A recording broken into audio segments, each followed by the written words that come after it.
Week 8, day 5, the bad day of the week, the worst day of the week. It is the toughest day of the week. Evaluation day, test day, time to take a test.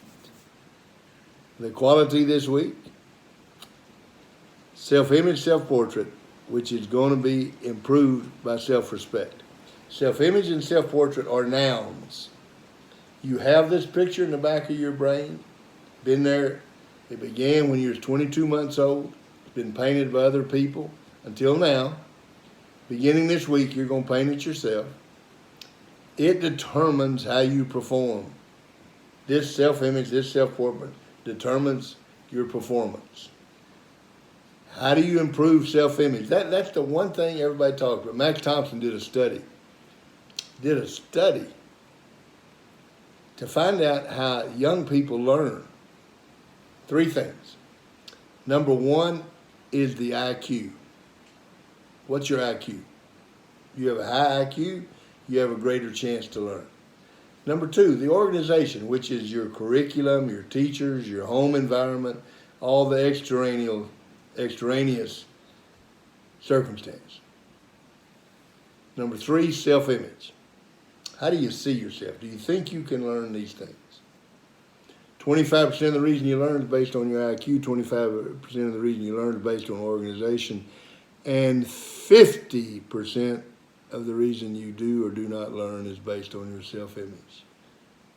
If you don't think you can, you cannot. You perform in a manner that's consistent with the way you see yourself. How many classes y'all got there at your school in self-image?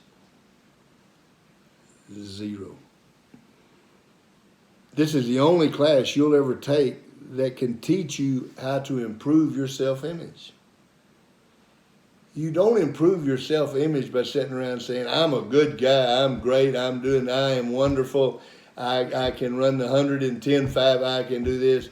It's not positive thinking. It is improving your self-respect. When you improve your self-respect, your self-image will improve. Test day today.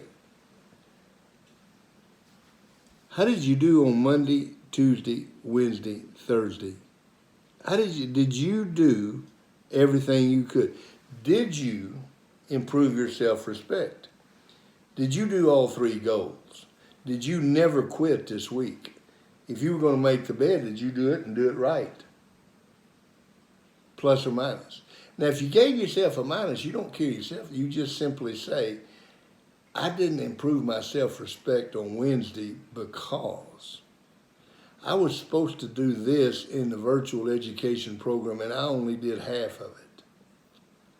Well, you didn't lose knowledge. You may have lost some knowledge, but the main thing you lost was self-respect. And when you lost that self-respect, your self-image went down. And when your self-image went down, so did the expectations of what's going to happen next. Did you visualize? Did you visualize giving that speech, making that sales talk, doing the lift, doing the run, playing the game? Visualization. Did you do it each day this week? How'd you do on your goals? Did you do them each day? Number 2, what did you learn this week? Tell me something you learned about self-image. Did you learn that from the time you're 22 months old, you're not even 2 years old, the neurons in your brain are formed. And when somebody tells you you're going to end up in prison, they're starting to paint a portrait right back here of you being an inmate in a prison. You want to do that? You want to be a major league catcher? You want your son to be a major league catcher? Then start painting that portrait. Not lying to him or telling him something that's not true. It has to be real, and it has to be from somebody that they determine is an authority on something. From the time you're 22 months old. And the really sad thing is most people have that self-image, self-portrait painted by other people. Well, you know how them Parkers are. We never been. How many times have I heard some kids say, well, nobody in my family is very good at math, and you know, everybody always said, we're just not good in math. What's that self-image? Yeah, well, everybody in my family is kind of overweight. We have an obesity problem. We struggle with that. See, all of that, from the time you're 22 months old, somebody's painted a portrait. If you don't like it, change it. How do you change it? Increase your self-respect. How do I increase my self-respect? Don't ever quit.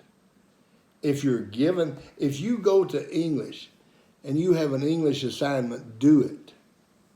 And do it well. Will you learn English? Maybe, but the most important thing you're going to learn and develop is self-respect.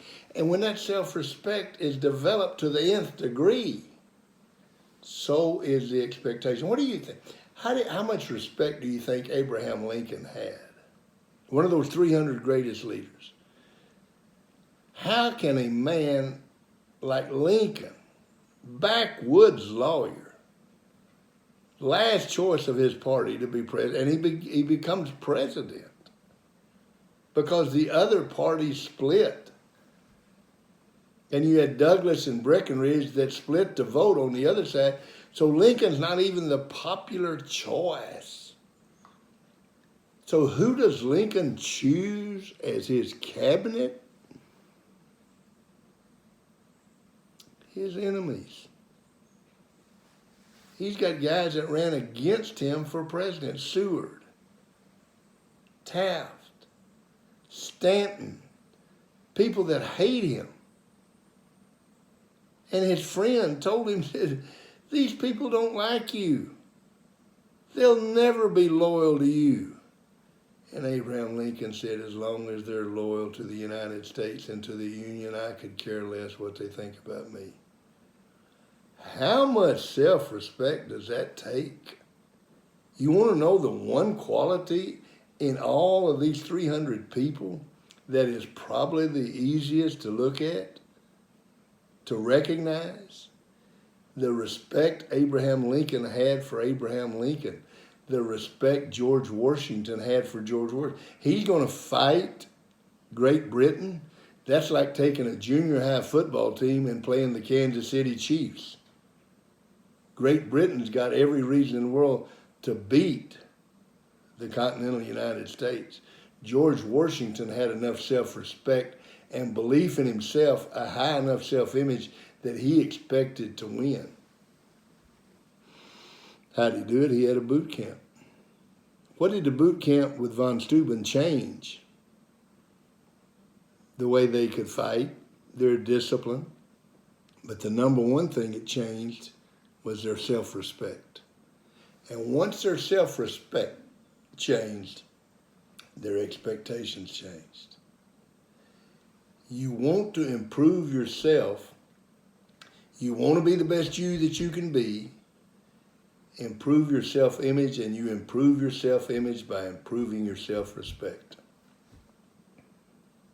I'm Dennis Parker, 580-212-7752, coachingtochange.lives@gmail.com.